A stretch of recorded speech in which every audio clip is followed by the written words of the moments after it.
નમસ્કાર, આપ જોઈ રહ્યા છો નેશન પ્લસ ન્યૂઝ. હું છું આપની સાથે હિરલ પંડ્યા. દેશભરમાં ચર્ચાસ્પદ બનેલી નીટ પરીક્ષાની ગેરરીતિ અને પેપર લીકના મુદ્દે વિદ્યાર્થીઓમાં ભારે આક્રોશ જોવા મળી રહ્યો છે. વડોદરાના દિવાળીપુરા સ્થિત નવીન કલેક્ટર કચેરી ખાતે આજે સ્વયં સૈનિક દળ દ્વારા નીટ પરીક્ષામાં થયેલા મહાગોટાળાના વિરોધમાં જોરદાર પ્રદર્શન કરવામાં આવ્યું હતું. વડોદરાની નવી કલેક્ટર કચેરી આજે નીટ પરીક્ષાના વિરોધના સૂત્રોચ્ચારથી ગુંજી ઉઠી હતી. સ્વયં સૈનિક દળના કાર્યકરો અને આગેવાનો મોટી સંખ્યામાં પ્લે કાર્ડ સાથે કલેક્ટર કચેરી પહોંચ્યા હતા. સંગઠન દ્વારા રજૂઆત કરવામાં આવી હતી કે દેશભરમાં લાખો હોશિયાર વિદ્યાર્થીઓ, ખાસ કરીને શોષિત, વંચિત અને મૂળ નિવાસી એસટી, એસસી અને ઓબીસી તેમજ અલ્પસંખ્યક સમાજના બાળકો પોતાના જીવનના કિંમતી વર્ષો અને માતા પિતાની લોહી પસીનાની કમાણી દાવ પર લગાવીને દિવસ રાત આ કઠિન પરીક્ષાની તૈયારી કરે છે.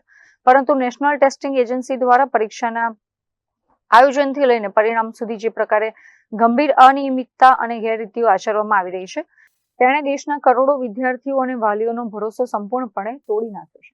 આજ રોજ અમે 5 મેના રોજ જે નીટ એક્ઝામ થયેલી એના જે પેપર લીક થયા એમાં ઘણા જે વિદ્યાર્થીઓ હતા એમને વર્ષોની મહેનત કરી એમના માતા પિતાની જે કમાણી હતી એ દાવ પર લગાવી અને એમને પોતાની કઠોર મહેનત કરીને એક્ઝામ આપી. હવે એક્ઝામ આપ્યા પછી આ જે પેપર લીક થયું એમાં શું છે, આ જે વિદ્યાર્થીઓ હતા એમનું કેવું કે બધા સપનાઓ રોડાઈ ગયા. આ સપનાઓનું ખૂન થયું છે. આ સપનાઓનું ખૂન સરકારે કર્યું છે.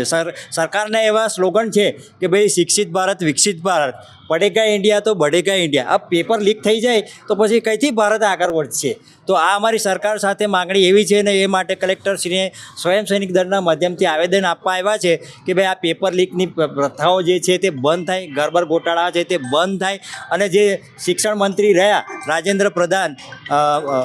ધર્મેન્દ્ર પ્રધાન એ રાજીનામું આપે એવી અમારી માંગ સાથે આજનું આવેદન કલેક્ટરશ્રીને આપવા આવ્યા. અત્રે ઉલ્લેખનીય છે કે આ સમગ્ર કૌભાંડની તટસ્થ તપાસ થાય અને નૈતિકતાના ધોરણે કેન્દ્રીય શિક્ષણ મંત્રી ધર્મેન્દ્ર પ્રધાન પોતાના પદ પરથી તાત્કાલિક રાજીનામું આપે એવી સ્વયં સૈનિક દળ દ્વારા આવેદનપત્રના માધ્યમથી માંગ કરવામાં આવી છે. આ આવેદનપત્રથી આગામી સમયમાં શિક્ષણ વ્યવસ્થામાં કેવું પરિવર્તન આવે છે એ હવે જોવાનું રહ્યું. Bureau report, Nation Plus News, Vadodara. સમાચારોના સતત અપડેટ મેળવવા માટે અમારી નેશન પ્લસ ન્યૂઝની યુટ્યુબ ચેનલને સબસ્ક્રાઇબ કરો, બેલ આઇકન દબાવો અને જોડાયેલા રહો ફેસબુક, ઇન્સ્ટાગ્રામ અને ટ્વિટર પર.